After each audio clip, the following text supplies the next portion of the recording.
The next thing I want to talk about in video game development is budgeting. Budgeting is very important for projects because you want to try to create an estimate for how much money you're going to spend.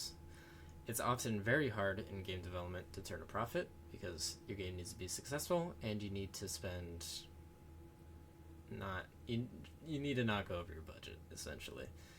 Often a successful game in game development is simply just making its money back. So it is a very hard industry to get into. Budget is usually planned during pre-production, which we talked about in a previous podcast. I believe that is the Scope podcast, so please go check that out if you have not. And budgeting, planning out a budget can be very difficult because you might not know how expensive some features are going to cost to implement. Features, for example, in some games could be multiplayer or some different levels. Like if you want to add, for example, a big city, that could cost more money than a simpler one. This, of course, is referring to the developers you would need to pay.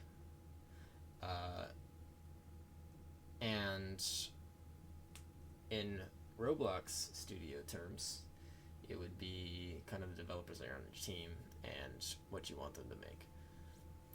Budgeting is very important because it goes along with the scope. You budget for the things that are planned on your scope. So scope creep could lead to an increase in budget, which we talked about, and that is no good because that means that your expected profits are just going to have to be higher, which could lead to a unsuccessful launch.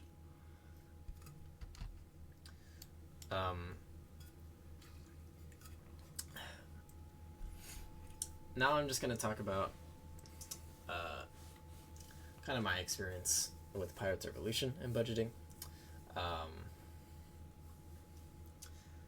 Budgeting was very tough in Pirates Revolution. I'll just kind of start from the start.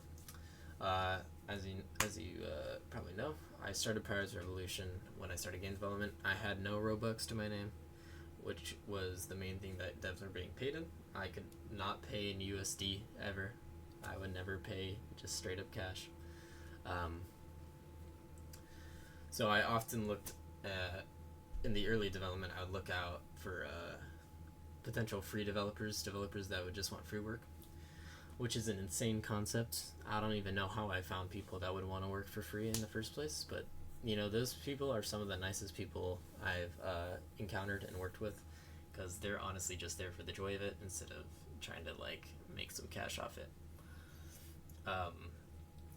So that was the start of it. I had to work with free developers, and as the game went on and we started changing stuff, I realized if I wanted better results, like better models, better people that knew how to script, I was most likely going to have to pay them.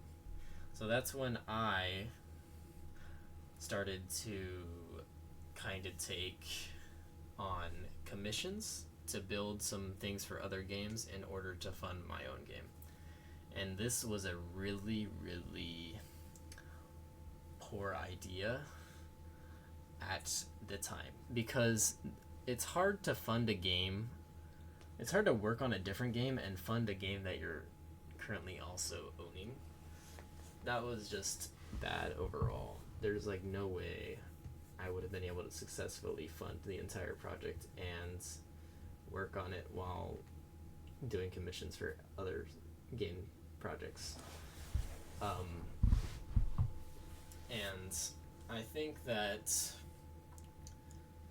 a main issue of Pirates Revolution is that I never set a budget. I kept increasing and changing the plans without ever thinking about how much it would cost. I just thought, instead of thinking about how much it would cost to implement the systems that I was thinking of, I was thinking of what roles would I need? How many scripters would I need? Would I need a modeler? What was going to happen? So I never actually ended up thinking about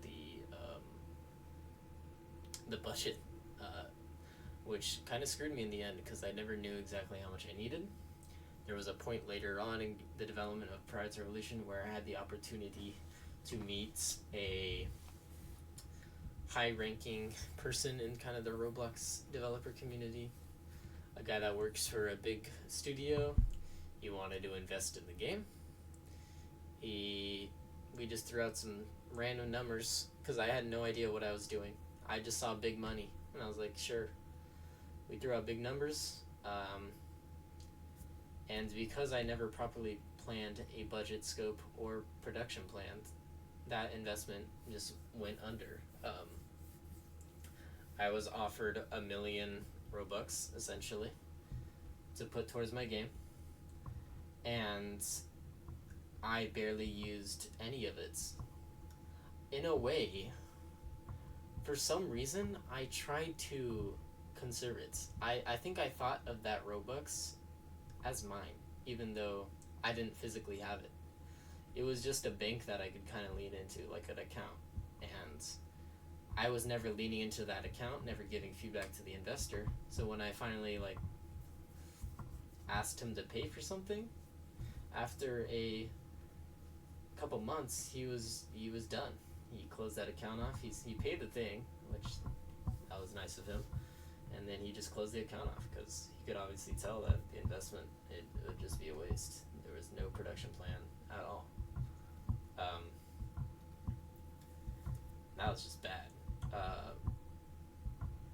It's kind of something that I look back on and I really cringe about. It's like how poorly I managed the game. And I'm not trying to beat myself up in a way. I'm just looking back and it's kind of how naive I was in a way, how unexperienced and how in a way unprofessional I tried to manage a game. The Roblox studio community isn't really known for its professionalism, but you could still own and manage a game in a way way better format that I did. And starting small is a very good option. Starting small creates less needs, less budgets. You don't need to pay as much, and